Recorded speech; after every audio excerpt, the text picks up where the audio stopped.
Chapter 18. Saul becomes jealous of David. After David had finished talking with Saul, he met Jonathan, the king's son. There was an immediate bond between them, for Jonathan loved David. From that day on, Saul kept David with him and wouldn't let him return home. And Jonathan made a solemn pact with David because he loved him as he loved himself.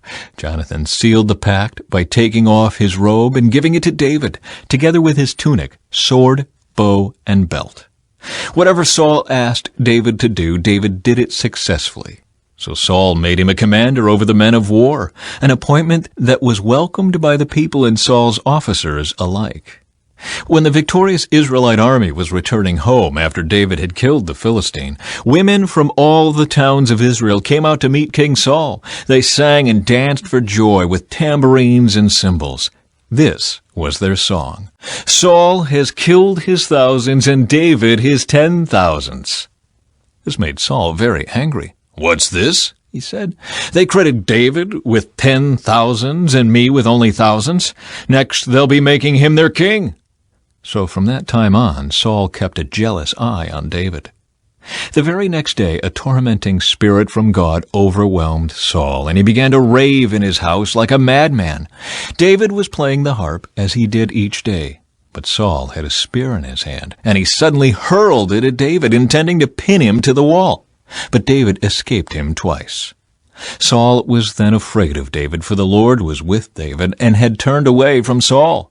Finally, Saul sent him away and appointed him commander over 1,000 men, and David faithfully led his troops into battle. David continued to succeed in everything he did, for the Lord was with him. When Saul recognized this, he became even more afraid of him. But all Israel and Judah loved David because he was so successful at leading his troops into battle. David marries Saul's daughter. One day Saul said to David, "I am ready to give you my older daughter, Merab, as your wife. But first you must prove yourself to be a real warrior by fighting the Lord's battles." For Saul thought, "I'll send him out against the Philistines and let them kill him rather than doing it myself." "Who am I, and what is my family in Israel, that I should be the king's son-in-law?" David exclaimed. "My father's family is nothing." So when the time came for Saul to give his daughter Merab in marriage to David, he gave her instead to Adriel, a man from Meholah. In the meantime, Saul's daughter Michal had fallen in love with David, and Saul was delighted when he heard about it. "Here's another chance to see him killed by the Philistines," Saul said to himself. But to David he said, "Today you have a second chance to become my son-in-law." Then Saul told his men to say to David, "The king really likes you, and so do we. Why don't you accept the king's offer and become his son-in-law?"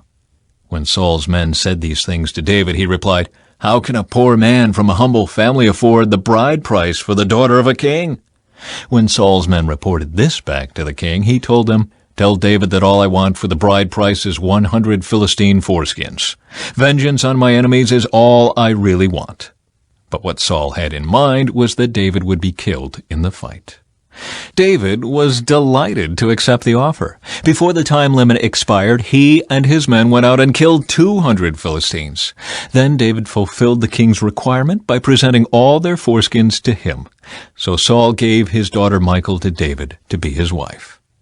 When Saul realized that the Lord was with David and how much his daughter Michal loved him, Saul became even more afraid of him, and he remained David's enemy for the rest of his life. Every time the commanders of the Philistines attacked, David was more successful against them than all the rest of Saul's officers. So David's name became very famous. Chapter 19. Saul tries to kill David. Saul now urged his servants and his son Jonathan to assassinate David. But Jonathan, because of his strong affection for David, told him what his father was planning. "Tomorrow morning," he warned him, "you must find a hiding place out in the fields. I'll ask my father to go out there with me, and I'll talk to him about you. Then I'll tell you everything I can find out." The next morning Jonathan spoke with his father about David, saying many good things about him. "The king must not sin against his servant David," Jonathan said. "He's never done anything to harm you. He has always helped you in any way he could. Have you forgotten about the time he risked his life to kill a Philistine giant, and how the Lord brought a great victory to all Israel as a result? You were certainly happy about it then. Why should you murder an innocent man like David? There's no reason for it at all." So Saul listened to Jonathan and vowed, "As surely as the Lord lives, David will not be killed." Afterward, Jonathan called David and told him what had happened. Then he brought David to Saul, and David served in the court as before. War broke out again after that, and David led his troops against the Philistines. He attacked them with such fury that they all ran away. But one day when Saul was sitting at home with spear in hand, the tormenting spirit from the Lord suddenly came upon him again. As David played his harp, Saul hurled his spear at David, but David dodged out of the way, and leaving the spear stuck in the wall, he fled and escaped into the night. Michal saves David's life. Then Saul sent troops to watch David's house. They were told to kill David when he came out the next morning. But Michal, David's wife, warned him, "If you don't escape tonight, you will be dead by morning." So she helped him climb out through a window, and he fled and escaped. Then she took an idol and put it in his bed, covered it with blankets, and put a cushion of goat's hair at its head. When the troops came to arrest David, she told them he was sick and couldn't get out of bed.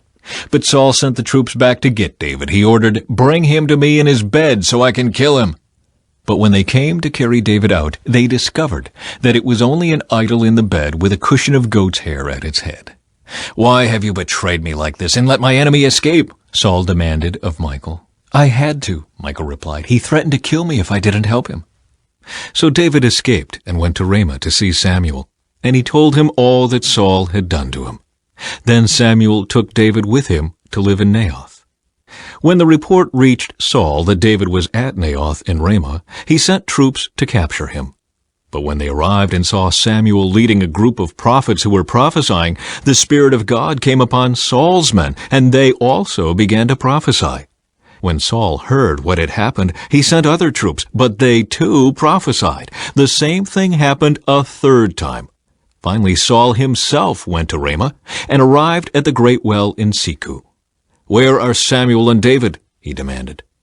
"They are at Naioth in Ramah," someone told him. But on the way to Naioth in Ramah, the Spirit of God came even upon Saul, and he too began to prophesy all the way to Naioth. He tore off his clothes and lay naked on the ground all day and all night, prophesying in the presence of Samuel. The people who were watching exclaimed, "What? Is even Saul a prophet?"